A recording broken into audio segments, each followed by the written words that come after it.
Hi, welcome to the video. So today I'm going to talk about how to figure out what target notes you want to use over chords. Specifically, we're going to deal with minor chords, and this is going to be an individualized thing, so you're going to have to put in the work yourself, because I'm not going to just say, play this note over it. I'm going to give some suggestions to start off with, but then at the end of the video, what I'm going to do is play a minor chord, so you can kind of have something to experiment with and play over top of, and hear for yourself which intervals and which notes you think sound best over that chord.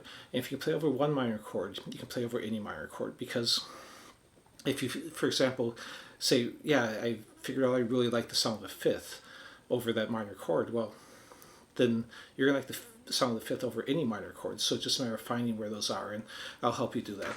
So there's going to be a tab sheet with also these scale diagrams, which you can download on my Patreon page. Link is in the description, always free, open to the public. So basically on this, I'm writing down the notes. I did minor pentatonic, the natural minor scale, both in A minor arpeggio, because arpeggio are the notes that are in the chord. So if you can play the arpeggio, you can also play all the notes that are in the chord. And then at the end, I even put the notes that are outside of the key. This is all in the key of C major. These are the 5 notes that aren't in the key of C major, because the goal of this isn't just to find the best target notes. The goal is, I want you to hear how any note will work over that chord. So then you can make decisions of not, reading a chart or something that says, okay, this one's more consonant or dissonant and that, but say to yourself, okay, is this a note that I think sounds good? Does it stand alone on its own, or does it create too much tension and I want it to resolve? Does it create a good resolution? You're going to determine all that for yourself, because it's kind of a personal thing.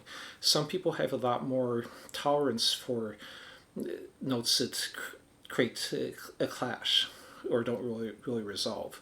And the more you kind of play around with dissonance, a lot of times the more you like it. So you might find that you don't like a note now, but a couple years from now, you might think that note's perfectly fine.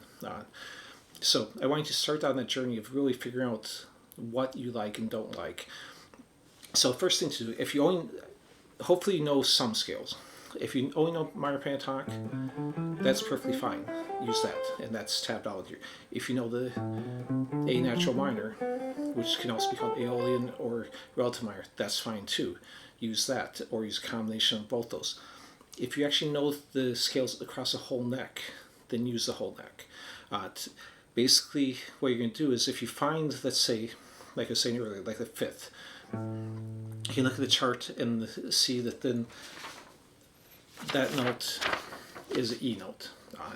And down here again, this is the intervals. If you don't know what the intervals are, or don't know the notes on the neck, I'll link videos on both those topics up in the corner, which will also put them down in the description.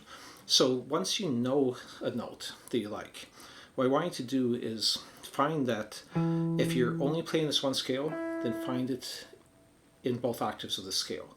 But if you're playing across the whole neck, then say, okay, that E note, I want to find in every spot I can.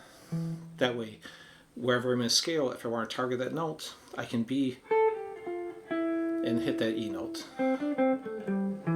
and go to that wherever I am. Okay, so let's go and jump into this.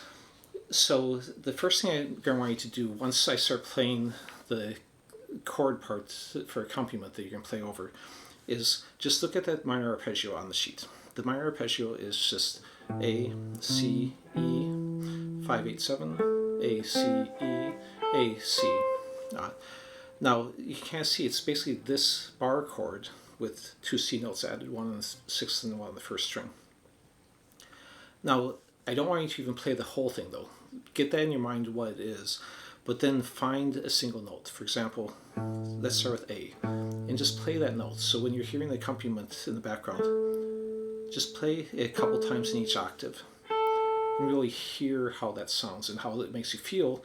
If need be, even write notes on, okay, I really like this one, or different details, how it makes you feel. And then go through the other ones. C. Again, all these are on the chart, so you can easily just find them. Then E, and find those. And just play over and really listen to each note individually. Then you can play the whole arpeggio through and listen to that as, again, you're listening to a chord in the background. Now don't just go through and do a really quick something like that, because you can't really hear how the notes sound. That what you're listening for is when you pause. When you're playing a fast run, you can play pretty much whatever you want, and that's fine. It's what you stop on or start on that really makes a difference. So once you have played all those kind of safe notes, the notes in the arpeggio are notes that are in the chord, so you know it's not going to conflict because they're already in the chord. As long as you're in tune, and make sure that if you're playing along with the chords later, they tune your guitar first, because otherwise you might be misleading your ears into thinking something that's clashing when really you're just not in tune.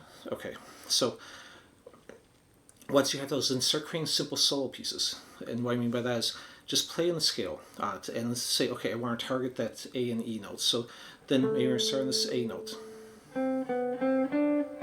and I just move through up to this E, come back down, go that A note, go that E note. Maybe I want to add the C now. So you're just going to move through those safe notes from the chord and listen to that and create short little solo pieces, little licks. Once you feel comfortable doing that, and of course if you know the whole scale, then feel free to say, okay, I'm going to play this A note, and then I'm going to move up to this A note and do that. Then start adding other notes from the scale, from this natural minor, and listen to those individually. Say, okay, I want to hear how the second, and the second is the same as the ninth too, so the B note, so I'm going to find the B notes. I'm going to create little runs to those, just like we were doing before, and hear how does that sound with when it harmonizes with the chord, and go through the other notes from the scale, which would be the 4, the D note, which is the same as 11 in the second octave, this, in this case, flat 6, which is the F on it, and again, find it in their octave, the flat 7, or could consider it the minor 7th on it, and that's your G note. Once you have done all those and created those solo licks, this is going to take a while, so don't save this video for later if you want to keep coming back, and I'll timestamp where the chord part is, and try those things. Get to where you feel comfortable soloing and pausing on different ones, and giving yourself contrast and variety, and not just going back to the same note over and over. I'm purposely going to put a few minute long chord section at the end. Partially why I'm doing that is so you can try different things, but also so you get bored with it, because it's going to be very boring on it, because it's just going to be a simple chord repeated. By getting sick of what you're playing, it forces you to try new things. If you're only doing a 10-second thing, well, maybe you just go the root each time. But when you have to do it for a couple of minutes, and you have to create more variety, you have to try some other notes, you have to create some tension and then resolution. And this could be a ways down the road, but eventually, what I want you to try, once you feel comfortable with the notes in the key like that, add the notes there outside of the key. So add these notes, and as you can kind of hear, even without the chord in the background, those are going to create tension. Whether that's good or bad, that's your choice. That's your personal, what you feel about it. But realize that it's really creating a lot of tension and conflict, it's usually because it's one fret away from a note that sounds good. So it's wanting to go to that other note that sounds better. And when I say better, again, that's relative. Maybe you actually like that, going to that tension and staying there. There's not a right or wrong. Any note is a good note. It's just how you use it and what your personal tastes are. So once you do this in one area, again, start thinking about them not just as the notes, but as what interval is, because that way, if you know what that flat 7 sounds like, and you move up to B minor, you can put that same flat 7 in and just move the scale up. Or you can say, okay, I'm going to play in the key of C major, which has an A minor, D minor, and E minor. I like, let's go back to the 5th. I like the sound of the 5th, which is that E.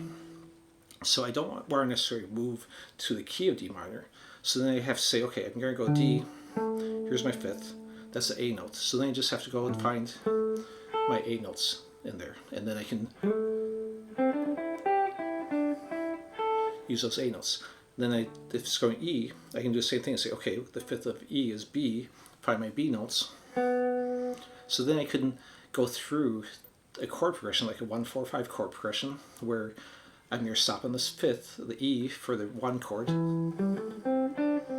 Then maybe I'm going to go to the A for the D chord, and then we go to the B for the E chord, and thereby use that same interval for each of the chords. Now, you probably don't want to actually use the same interval, but as you learn all the intervals, then you can use any combination you want. Okay, so I'm going to go ahead and jump into this again. You can see all this on my Patreon page. It's always free, no charge, and the link is in the description. So you can see the intervals, you can see the notes, and review my videos. I'm putting a link in the description for intervals and notes on neck if you aren't comfortable with those. Now, I'm doing this backing track or accompaniment different than what you're normally going to see. Normally you'll have this drum part, you'll have something that's interesting, if I'm playing over a chord, maybe I'm doing something, again, that actually sounds good. This isn't going to sound good, so if you aren't going to play over and don't have your guitar, when I start playing, go ahead and just pause the video and either get your guitar or come back to it another time when you have your guitar, because I'm going to play for 3 minutes and I'm not going to do anything but just go and let it sustain. The reason being, I don't want you to get distracted by a metronome or drum beat, or even me strumming a chord in some interesting fashion, because I want you to really focus on listening to the note and hearing how it sounds with the chord, not trying to create some interesting solo at this point. Once you know how the notes sound and can start soloing, I still want your focus to be on the listening to the notes and how they harmonize. And then you can go to many YouTubers have backing tracks and you can play over those. Okay, so I'm going to go and start this. If you're cutting out at this point, thanks for watching. Please like, subscribe. If you're interested in more videos like this, please leave a comment and a like. And that will tell me that I should do one of these for like major chords or for seventh chords or other things like that. Okay, so I'm going to go ahead and start a stopwatch just so I know, because it's going to feel like a long time, but I'm not going to talk anymore until I'm done. So go ahead and start playing on this.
So that's about 3 minutes.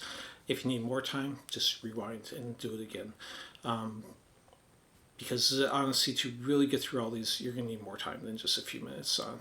And I wouldn't recommend doing every interval on the same day. Do whatever you feel comfortable with, but really get that sound of each one in your ear, and then maybe come back the next day and do a couple of other ones. Okay, so I'm going to stop here. Thanks for watching. I'll see you next time.